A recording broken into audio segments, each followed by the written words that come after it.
Jadi demikianlah cara Allah menyiapkan seorang pemimpin supaya siap dengan perubahan. Belum selesai, kita lanjut dulu. Sampai Ibrahim diajarkan bagaimana cara menghidupkan orang mati. Inilah ayat yang sangat luar biasa. Ini Al-Baqarah ayat 260. Dan ingatlah ketika Ibrahim berkata, "Ya Tuhanku, perlihatkanlah kepadaku bagaimana Engkau menghidupkan orang-orang mati." Ini bukan orang mati yang sudah mati dihidupkan, bukan. Ini orang yang hidup tetapi sesungguhnya hakikatnya mati. Mati apanya? Mati kesadarannya. Apakah di dunia ini semua orang yang kelihatan hidup itu semuanya hidup? Belum tentu. Bisa jadi ya, mohon maaf, kebanyakan mati. Mati kesadarannya. Dia sibuk di dunia tetapi tidak digerakkan oleh Tuhan. Dia hanya digerakkan oleh hawa nafsunya sendiri. Dia lupa bahwa datang ke dunia itu untuk kepentingan Tuhan, bukan untuk kepentingan dirinya. Apa yang menggerakkan dia? Cuma rasa takut dan rasa cemas saja. Maka sibuk tetapi tidak ada hasilnya. Itulah orang mati. Kelihatan sibuk tetapi sesungguhnya dia mati. Mati apanya? Mati kesadarannya. Ibrahim minta kepada Tuhan, "Tuhan, perlihatkanlah kepadaku bagaimana cara Engkau menghidupkan orang mati." Allah berfirman, "Belum yakinkah kamu Ibrahim?" Apa kata Ibrahim? "Aku telah meyakinkannya Tuhan, akan tetapi agar kolbuku semakin mantap." Makanya di sini dikatakan walakin la yatma'inna qalbi. Ini nggak bicara hati di sini, bicara kolbu. Karena hati dengan kolbu beda. Awas ya, hati tidak sama dengan kolbu. Orang yang menyamakan hati dengan kolbu harus belajar bahasa Arab, sekaligus belajar bahasa Arab, bahasa Tuhan. Konyol itu, hati tidak sama dengan kolbu. Hati unta bahasa Arabnya kolb, bukan kolbu, bukan kolbul jumal, qobidul jumal, kibdahul jumal. Kolbu dengan hati beda. Kolbu itu adalah baitullah, sedangkan hati ada segumpal daging yang ada di sini. Gak ada urusan dengan spiritual itu. Yang ada urusan dengan spiritual adalah kolbu. Nah, walakin la yatma'inna qalbi. Apa kata Ibrahim? Supaya kolbuku jadi mantap, supaya kolbuku jadi tentram. Apa kata Allah? Allah berfirman, "Kalau demikian, ambillah 4 ekor burung, lalu cincanglah semua olehmu." Disuruh ngambil 4 burung dan dicincang. Itulah cara menghidupkan orang mati. Kalau burung dicincang, mati? Mati. Kok 4? Kok 4? Itulah yang dicincang kan 4. Betul nggak? Cincanglah penglihatan, cincanglah pendengaran, cincanglah pernapasan, cincanglah lisan, cincang yang 4. Mati tapi hidup.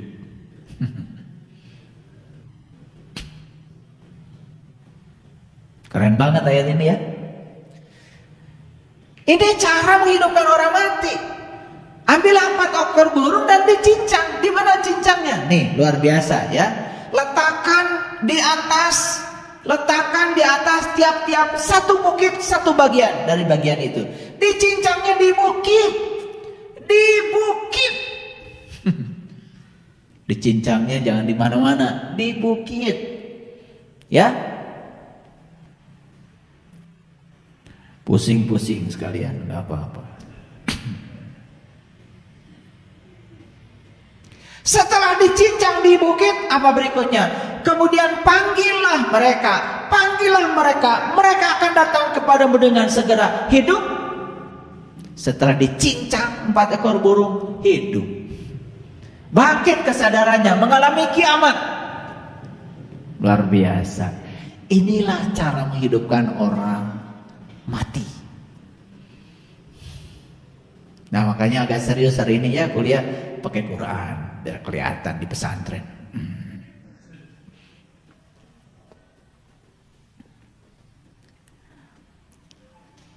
Nah setelah Ibrahim itu tadi akan dijadikan imam, kemudian beliau diundang ke Baitullah, berkunjung ke Baitullah untuk memanunggal bersama Allah, diajarkan cara untuk mencincang diri, ya, bagaimana cara membunuh ego itu, bagaimana cara membunuh keakuan diri palsu itu, sehingga beliau menemukan diri sejati yang asli.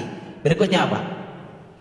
Barulah Ibrahim keluar dari situ, mulai beliau menata kehidupan. Apa yang ditata Ibrahim pertama kali? Lihat, iz qala li abihi, dan Ibrahim berkata pertama kali kepada bapaknya, wa qaumihi, kepada kaumnya, ma hadihis, ya, ma hadihit tamasil. Tamasil itu amsal itu umpama. Makanya sering diterjemahkan tamasil dengan patung. Nah itulah tamasil tuh misal tuh amsal, umpama, berarti bukan yang beneran, paham?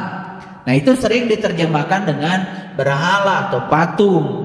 Maka Ibrahim berkata pada bapaknya dan kaumnya, patung-patung apakah yang kamu tekun beribadah kepadanya? Nah patung sekali lagi bukan sesuatu yang di luar diri. Itu tidak berbahaya. Yang paling berbahaya adalah sifat diri yang sulit berubah. Itu yang harus dikampakin. Nah ini masuklah ke tema kita ini, yaitu memasuki perubahan. Jadi kalau ingin merubah semesta ini, kuncinya satu, kampakin dulu dong. Kampakin dulu sifat-sifatmu, merasa paling benar, merasa paling soleh, merasa paling hebat, merasa paling tahu. Semua orang di luar dirinya salah, semuanya masuk neraka, hanya dirinya yang masuk surga, begitu? Kampakin dulu tuh patung-patungmu. Karena itu awal perubahan, di situ merubah tuh ke dalam diri. Nah, ada ayat selanjutnya.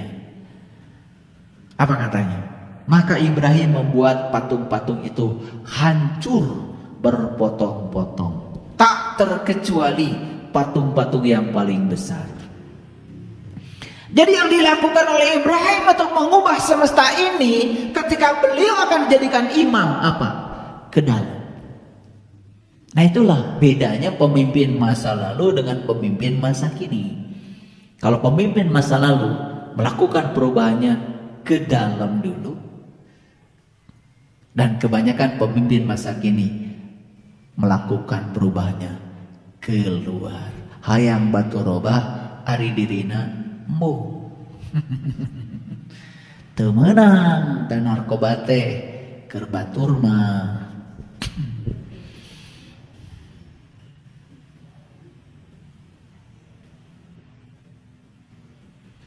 Lanjut.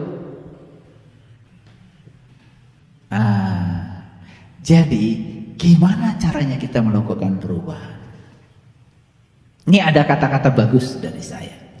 Cinta lebih baik dari kemarahan. Setuju? Setuju apa tidak? Kalian suka nggak melakukan perubahan dengan marah-marah? Makanya kenapa selama ini situasi tidak berubah? Karena kalian melakukan perubahannya dengan cara marah-marah. Orang yang mau dirubah gelap, kemarahan juga kegelapan. Gelap dilawan gelap, atuh tambah poek. Harusnya kemarahan itu dilawan dengan cinta. Karena cinta yang bisa mengalahkan kemarahan. 1, 2, harapan lebih baik daripada ketakutan. Betul? Betul? Gitu. Yang takut salah, yang takut sesat, selamanya salah dan sesat. Karena hanya yang berani tersesat, yang tidak akan tersesat. Yang berani salah, itulah yang akan meninggalkan kesalahan. Karena saat berani salah, ketika melakukan kesalahan, dia belajar dari kesalahannya. Gak enak ternyata melakukan kesalahan itu, maka dia tidak melakukannya lagi. Yang ketiga, optimisme. Lebih bagus kan dari putus asa? Betul? Nah, mari kita lihat.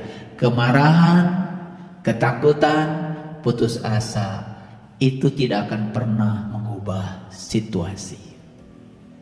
Yang bisa mengubah situasi itu cuma 3. 1 cinta, 2 harapan, 3 adalah optimisme.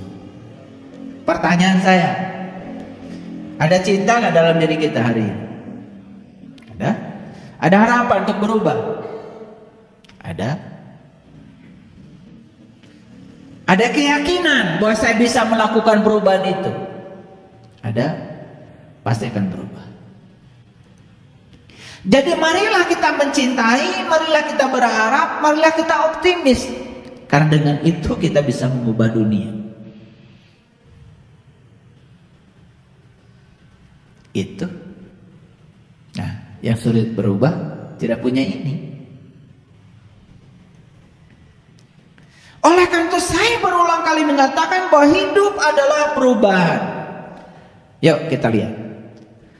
Kemajuan tidak mungkin tanpa perubahan. Setuju? Tidak mungkin ada kemajuan atau kalau tidak ada perubahan. Nah, negara kita ingin jadi negara maju. Sok atau berubah. Memang berubah itu sulit di awalnya, berantakan di tengahnya, tetapi indah di akhirnya. Coba lihat, Allah ingin menyuburkan tanah. Gimana caranya? Caranya gimana? Karena tanah nih di permukaan bumi ini sudah kurang unsur haranya, mineralnya sudah kurang, kata Allah, kamu nanam juga sudah tidak produktif lagi. Sabar, kata Allah, aku akan rubah nih supaya subur. Dang! Gunung meletus. Berantakan. Tapi sekarang lihat itu di semua tempat di mana ada letusan gunung, subur, indah. Saya kemarin pergi ke Gunung Papandayan sama teman-teman yang mau jadi panitia untuk milad. Indah sekali ya ayah di sini, ya. Tanamannya kan subur sekali ya di sini, lihat. Di bawah Gunung Papandayan itu, wah, kentang, kubis, kucai, luar biasa. Naik lagi ke atas, pemandangannya indah tuh dari atas. Bekas letusan gunung, luar biasa. Berantakan gak dulunya? Sulit di awal, berantakan di tengah, indah di akhir. Begitulah cara semesta melakukan perubahan. Hebat gak? Coba. Di setiap ada letusan gunung selalu ada tempat wisata. Betul nggak? Di Bandung ada Gunung Tangkuban Perahu. Kesana lagi di Ciwidey ada Kawah Putih. Di sana ada Gunung Merapi. Saya juga udah kesana. Naik jeep tuh ke atas. Luar biasa. Ada pemandian air panas. Di situ ada cottage. Ada resort, ada hotel, betul? Luar biasa. Pergi ke Garut, ada namanya Darajat Pas. Itu dari Kawah Darajat itu, air panasnya luar biasa, segar itu, mandi di sana.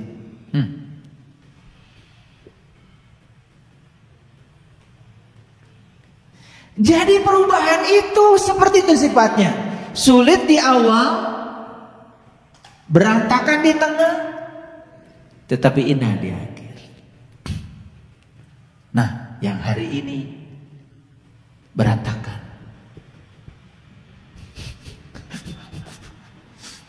Karena kalian nggak sadar bahwa sebetulnya proses belum selesai.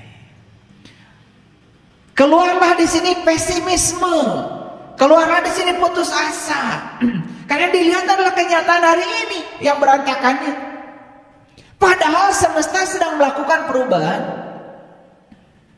Dan semesta itu tidak akan pernah membiarkan diri kita, tidak akan pernah kita dibawa oleh semesta untuk berubah.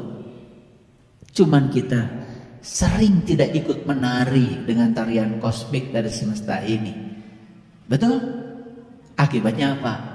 Seperti kambing. Kalau diikat kemudian dia ikut sama yang nuntun, nggak sakit. Tapi diikat kemudian merot, tidak mau ikut yang nuntun, sakit jadi. Jadi sakit itu karena merot. Sakit itu karena nggak mau ikut. Jadi sudah dituntun kita itu oleh Allah, tapi nggak mau ikut Allah, sakit. Sudah dituntun sama Allah, gak mau ikut Allah, sudah gagal, bangkrut, menderita. Jadi semua penderitaan kita hari ini hanya alarm bahwa kita gak mau ikut Allah. Gitu aja. Jadi itu alarm supaya kita pulang sebetulnya. Kemajuan tidak mungkin tanpa perubahan. Dan mereka yang tidak dapat mengubah pikiran mereka tidak bisa mengubah apapun. Masih ingat klausul saya? Nasib itu ditentukan oleh karakter. Karakter ditentukan oleh kebiasaan. Kebiasaan ditentukan oleh tindakan. Tindakan ditentukan oleh kata-kata. Kata-kata ditentukan oleh pikiran. Jadi sumbernya perubahan nasib adalah pikiran. Jadi oleh karena itu maka ingin melakukan perubahan dalam hidup, ubah aja pikiranmu. Masa lalu tidak bisa diubah, tapi ketika pikiran tentang masa lalu diubah, kan berubah. Semudah itu sebetulnya. Jadi semuanya sudah ada di sini. Cuman kita kadang-kadang tidak menyadari mana pikiran, mana kesadaran. Sudah hidup bertahun-tahun sampai sekarang belum bisa membedakannya. Coba, nggak luar biasa itu. Naon wae hirup teh di dunia teh. Hayangnya ngawata kegiatan si eta. Naon wae hirupna gitu. Udah usia puluhan tahun, sudah di atas kepala 6. Sengaja saya kepala 6 karena saya baru kepala 5. Biasanya nggak masuk. Sudah di atas kepala 6. Ini belum bisa membedakan mana pikiran, mana kesadaran. Naon wae atuh. Kamana wae gitu saya pengen nanya. Naon wae atuh pagawean? Luar biasa ya. Jika kita tidak berubah, berarti kita tidak tumbuh. Dan jika kita tumbuh, berarti kita tidak hidup. Dan ciri hidup mah tumbuh. Ciri tumbuh berubah. Itu pohon beringin yang saya lempar itu. Itu dulu dilempar oleh saya. Dilempar begini sama potnya. Itu ke situ. Kenapa saya lempar? Karena ini dulu belum ada bangunan. Jadi saya melempar aja, lempar udahlah biar tumbuh. Itu rasa terima kasihnya luar biasa. Dilempar aja tumbuhnya kayak gitu. Dan sekarang jadi pelindung untuk tuh coba lihat, udah segede gitu. Kenapa dia berubah? Dulu saya lempar, sekarang buru-buru. Ya, saya bisa melempar dia, nyabut aja udah nggak bisa. Betul nggak? Udah kokoh kayak gitu.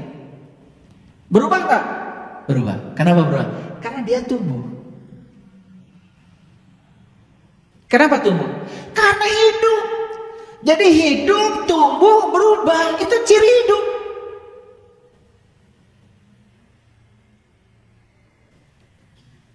Paham?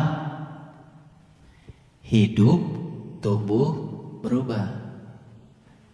Mati, cicing wae, terubah. Are ngaku hirup. Lucu ya.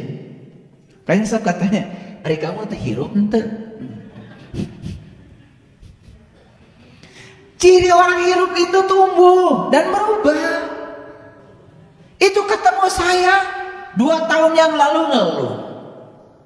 Ketemu lagi 2 tahun berikutnya ngeluh. 4 tahun berikutnya ngeluh. Naon wae atuh maneh teh. Ari ngaku hirup.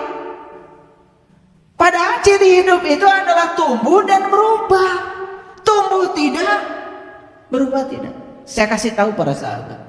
Tumbuhnya fisik kita itu tidak disebut pertumbuhan sebetulnya. Karena pertumbuhan itu tumbuhnya kedewasaan kita.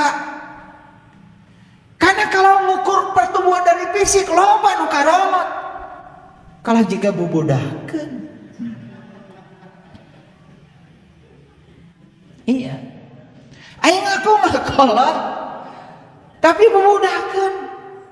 Tah eta loba teuing ulin yang mau mobilan. Iya. Ya, yang sebelah sini nih, yang sebelah kiri sini. Kalau kalian masih bubudakeun, loba teuing nyoo mau mobilan. Yang sebelah kanan lamun bubudakeun keneh, loba teuing nyoo orok-orokan.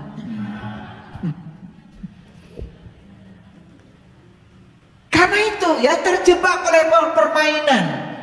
Tidak dapat pelajaran dari permainan ini. Jadi yang sebelah sini bubudakeun, ibu budakeun. Nu ieu mah resepna orok-orokan, nu ieu mah resepna mau mobilan.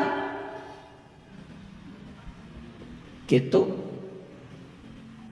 Disebutna teh ku budak ayeuna mah pan mager. Saya juga gaul tahu anak muda. Karena punya anak gadis. Mager, malas gerak. Sudah mager fisiknya, udah tidak berhenti makan. Mager juga mentalnya. Ini kalau sudah mager urusan mental, ini luar biasa. Maaf ya, saya tuh menghargai kalian yang datang ke tempat ini. Saya yakin ya, kalian tuh orang-orang yang mau berubah. Yang sadar kalau kalian ada dalam kegelapan, sadar bahwa sebetulnya di tempat sana ada cahaya. Ketika sadar bahwa kita ada dalam kegelapan, maka kita akan menemukan cahaya. Tapi orang yang tidak sadar kalau selama ini dia tinggal dalam kegelapan, tidak merindukan cahaya. Jadi saya kasih tahu ya, Allah itu akan menghendaki orang-orang yang punya kehendak. Kalau kalian mau berubah, semesta akan menyediakan sarana untuk perubahan itu. Percayalah. Di mana ada keinginan, di situ akan ada jalan. Ini jalan dibukakan luar biasa. Ya, keren ya. Jadi saya ucapkan selamat deh. Walaupun masih mager-mager, tapi lumayan lah. Udah datang di sini berarti udah mau berubah. Kenapa mau berubah? Sian disebutkan paeh. Habis kajian gini kan gampang ya kajian dengan saya. Sian disebutkan paeh. Hayang disebut hirup. Ya hirup tumbuh. Betul? Tumbuh berarti berubah. Awas ya, bukan tumbuhnya fisik sekali lagi. Karena pertumbuhan fisik tidak masuk dalam konteks perubahan. Yang saya maksud di sini adalah tumbuhnya kedewasaan kita. Ya. Jadi ulang tahun itu ulang tahun. Kenapa sering meniup lilin? Tiup lilinnya, tiup lilinnya. Ngerti gente?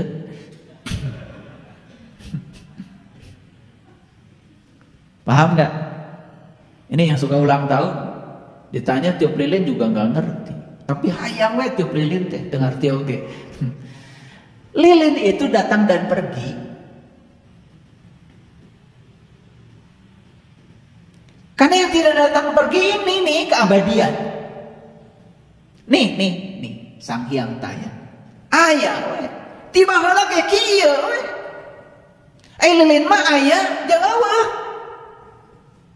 Diayakeun ku urang, nu ngayakeun, dieuweuhkeun ku urang. Aya ku ayana eueuh ku eueuhna. Gitu lilin. Artinya kalau sudah dewasa, sudah ulang tahun, harusnya menjadi dewasa. Apa artinya? Harus sadar, aya jeung eueuh teh jeunan urang. Kan lilin kadang nyala, kadang tidak. Itu aja. Yang ada tuh ini nih bumi sang hyang taya. Ayah ya. Betul? Itu. Dan lilin juga lambang dari cahaya. Cahaya mendatang dan pergi. Panon poe itu adalah tinggal dalam kegelapan. Awas jangan salah. Matahari itu tinggal dalam kegelapan. Kenapa terang? Karena sekarang ini ya gelapnya dia, penutupnya dia, gelapnya dia ditutupi oleh cahaya dia sendiri. Makanya gelapnya nggak ada. Coba bumi kita. Ini sekarang terang, ya. Nanti malam ini terang pergi, sesana. Sekarang saya tanya, apakah di balik terang ini ada gelap? Ada. Gelap itu abadi, sedangkan terang datang dan pergi. Kayaknya nanti belajar meditasi di tempat yang gelap sekali. Nanti saya ajarkan nanti. Tidak gelap. Justru di situ kita menemukan kesejatian. Karena cahaya itu datang dan pergi. Yang abadi adalah kegelapan. Jadi ditiup lilin. Artinya cahaya itu datang dan pergi. Yang abadi adalah kegelapan. Jadi ketika ditiup, kembalilah pada kegelapan. Kembalilah kepada keabadian. Gitu maksudnya. Suka ulang tahun kan? Dirayakan, ngerti gitu. Potong kue. Ah, ini saya nggak bisa nih kalau ini ngertiin. Ini nggak ada ini. Kalau sudah masuk sini nggak ada. Ya udah makan aja.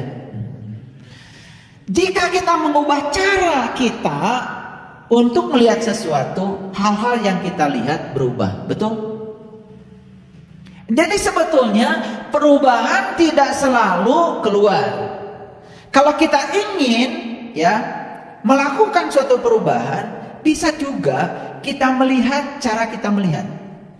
Kita mengubah cara kita melihat sesuatu. Begitu kita mengubah cara melihat sesuatu, hal-hal yang kita lihat berubah. Betul? Hebat sebetulnya. Nah, kita ini sulit untuk mengubah cara di sini. Cara melihat susah dirubahnya. Hayang gitu wae. Yang ingin berubah itu yang dilihat. Padahal yang dilihat kita tidak punya kuasa mengubahnya. Kita hanya punya kuasa untuk mengubah cara melihat. Gitu. Betul kan? Iya. Gimana cara melihat Bandung supaya rubah? Lihat Bandung jangan dari beca.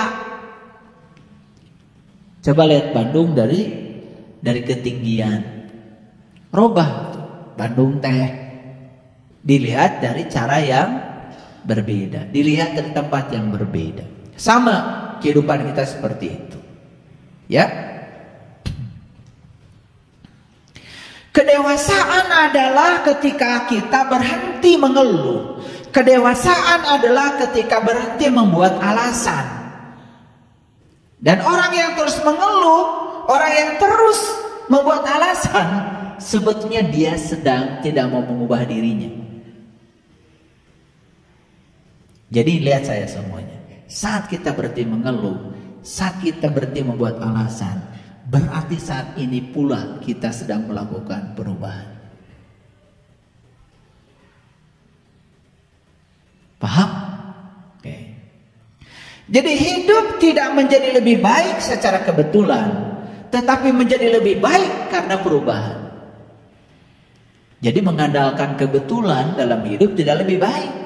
Tetapi kalau ingin lebih baik hidup, rubah. Contoh, caringin, pohon beringin, saya lempar tumbuh. Gimana ya kalau saya tanam